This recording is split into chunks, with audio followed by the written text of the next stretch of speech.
Now, in case you couldn't see me, I made sure I got my Kubota hat on. And if you watched the first episode, welcome back. If you're new here, welcome along. Now, in the first episode, we wanted to know if you guys would have done exactly the same as what we've done, which is to buy a second-hand Kubota K008. Or would you have gone down the route of buying a brand new, cheap Chinese mini digger? And the vast majority of you said you'd have done exactly the same as we did, which was to get the Kubota, which is obviously from a very well-known and well-established manufacturer. And at the end of this video, once more, we're going to be asking your opinion in the comments section as to what we do with the work lights. But for now, let's head back to the other workshop where we can begin the task of getting the little K008 to a point where hopefully it can go out once more and earn a living. Right, first things first, we've got this running already, so it's warmed up, so we want to drain the oils today. I've also got big winter coveralls on because it's very, very cold. We even got a heater on today in here. So I did actually reach out to Kubota and say, look, come on, our walls were bare, you know, and I was hoping they were going to send me a poster or something. Well, they did better than that. Look at that. Covered the whole wall. So that goes really well, because if you were in any doubt whatsoever what machine we're working on, just look behind us, it's all there. So the first thing we're going to do is have a look at what we've got underneath here. So well, there's various bungs and that, which will be hydraulic tank and the obviously engine oil and whatever. So we've just got to quickly determine what is what, and I can do that with the help of my lovely glamorous assistant, Kimberly. Say hello, Kimberly. Hello. So right. First things first, I said, imagine that's probably that one.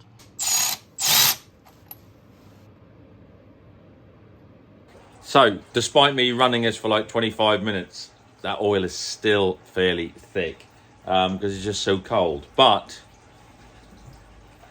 it's starting to make a bit of a different noise now. What we've done is we've gone the genuine route. The reason we've done that really is because, you know, we want to show that everything is still available. That's the whole point. Why did we go second-hand with these machines? Because parts backup and availability is still excellent, even with a machine that isn't like the latest current model. These guys have been around forever, and that's not going to change. So at least we know that if we need parts for this machine, we'll be able to get them. So if you find yourself a nice little excavator second-hand, just because it needs a bit of work, doesn't mean you can't do it. We obviously loosened that as you drain the oil out because, you know, otherwise you can get a bit of a vacuum and some of the oil gets hung up.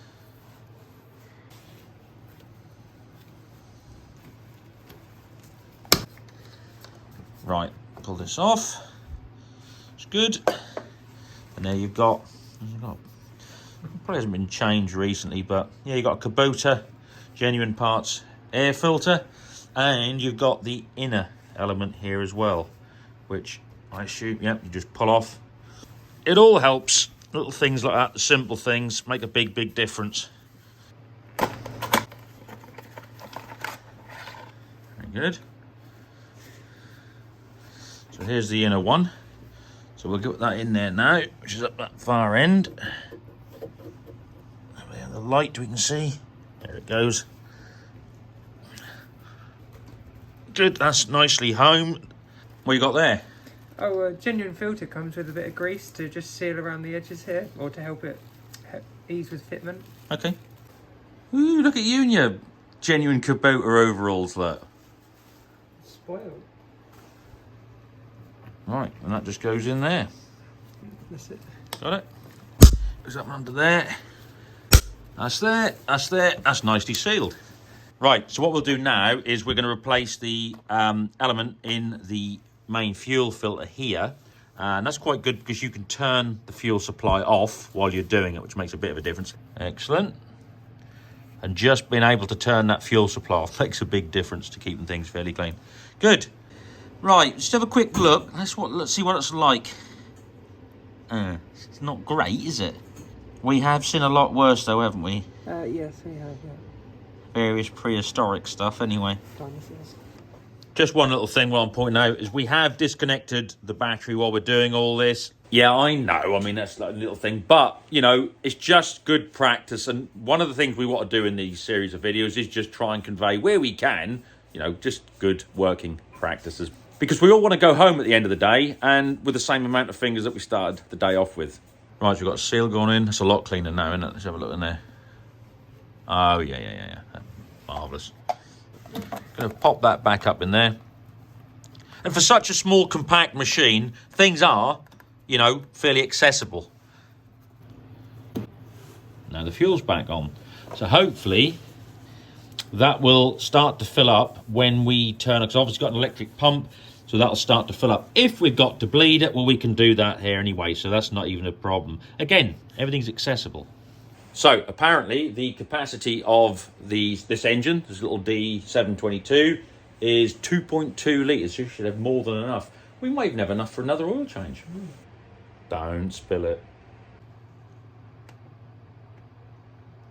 So like we said, it's going to take 2.2 litres for the engine, but also remember we changed the filter, so that's going to take a little bit more. But as I said, when you get near to that point, because that's obviously on the side of the can, you can then just check on the dipstick. Right, we're going to do the hydraulic oil next, but in order to make that a little bit more accessible, we've got to take some bits out so we can gain access to that. So we're going to start with this.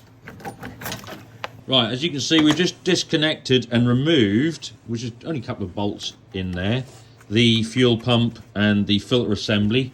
So that's because we can gain proper access to the hydraulic tank. Again, this isn't something that would be done every service, so it's no real big issue, and it's only taken about sort of 5 minutes anyway.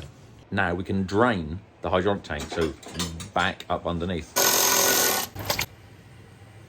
Well, that doesn't look too bad actually, which is good. You can hear that drawing out, which is what I was saying to you earlier about the engine oil. You can hear that pulling as that oil's going out the bottom. Close. It's going to be a bit close, isn't it? Then we're going to do it. Oh. Oh, look at that, look. So that was fairly close. We just got enough capacity, got it right to the top. So we'll now just transfer that into another drum, a waste oil drum, before we do anything else. Because guess what? If someone's going to trip over it, it won't be me.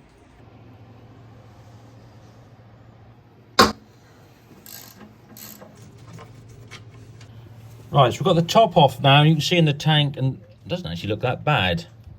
So we'll have a bit of a clean up and then get anything else out and make sure that we drain any residue left in there.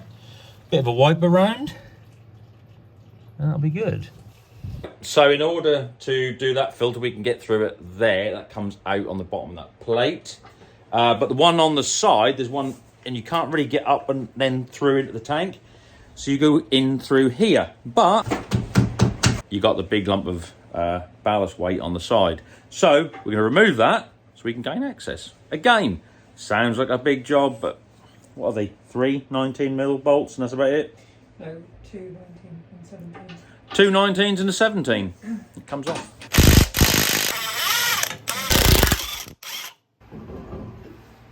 There we are. Now, so that's the little corner counterweight off.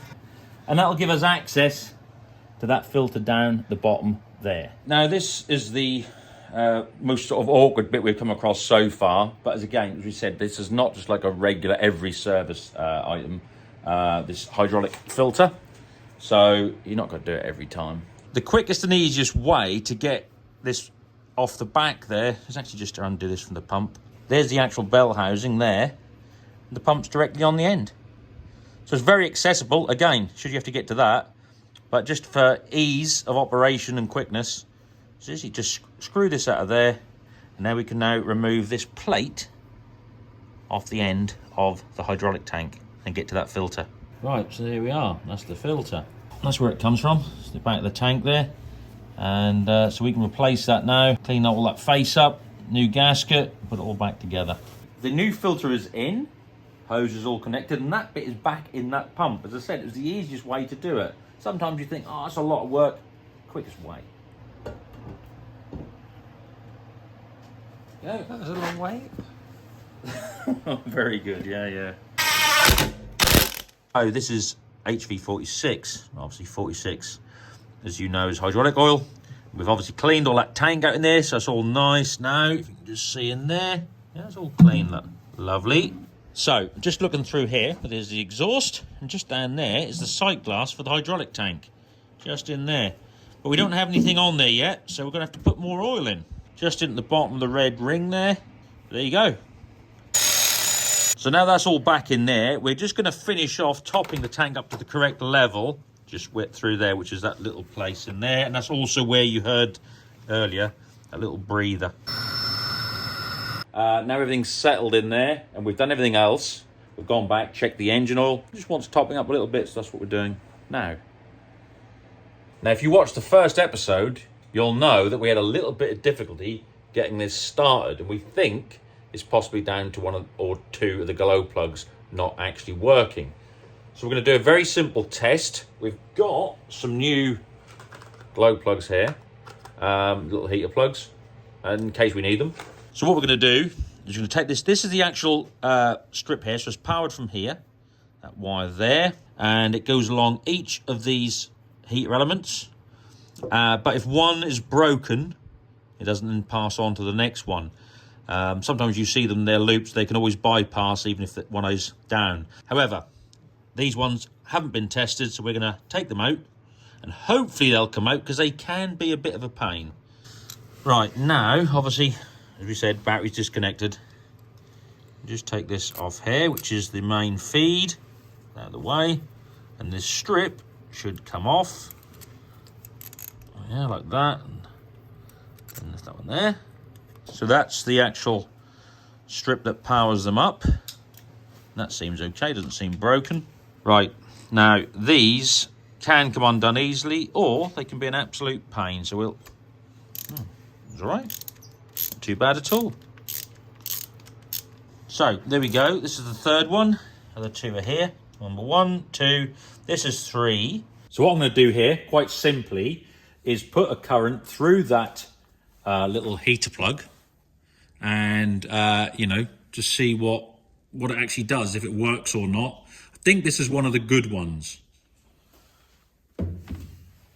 Very simply, what we'll do is we'll put the positive on there. We'll put the negative on there. So now we should, by doing this, what we can do is basically simulate the cylinder head, because that's where it's earthed to. So if we put that and clamp that in there, and then what we can do, if we can set this up, I'll hold up with these anyway, just so we can put that there. Okay, now, if you watch that end there, if we put a power source to it, which is like when you turn the key on the heat position, there we go, look, straight away. So that one works, and you can see that getting hot. So yeah, that worked. That's exactly what should be happening, and that obviously heats the, you know, the combustion chamber in that individual cylinder. And if one of these heater elements fails, then that cylinder, where it's in and positioned in, doesn't get any heat. So you're not getting the effectiveness of that warm air to try and just give that combustion process just a little bit of a head start. So there we are. Very simple and very effective when they work. Right, so this is the last one going to go in, and that's seated. There's the other two. Right, let's just bed them back down. So they're all connected back on now, including the main power feed, which is that one there. Right, well, let's see, well, will it start?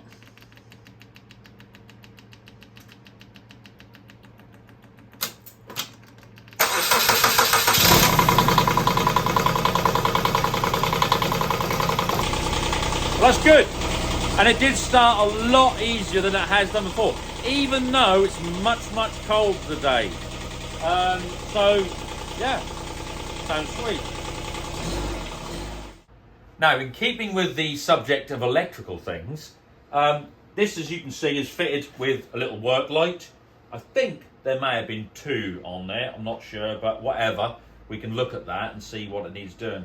But that got us thinking, should we just stick with the standard 2 little work lights, which is just a little halogen thing, I think it is, in there, and maybe, you know, say another one put on there which is broken?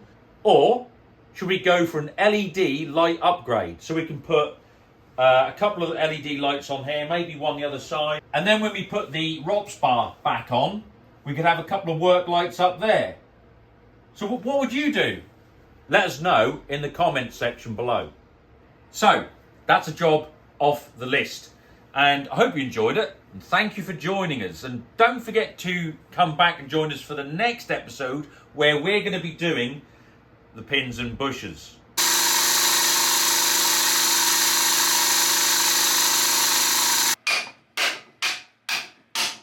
Now, that may sound like quite a daunting task to a lot of you out there, but we want to show that it's not. And it's something that with just a little bit of mechanical knowledge, anyone can have a go at with just like a basic tool setup. And some hydraulic stuff that we bought, which is specialist. Don't need to worry about that. But you can get those online quite cheaply. So don't forget to let us know what you would do with the lights when you go factory or an LED upgrade. And don't forget to join us on the next one. Do well.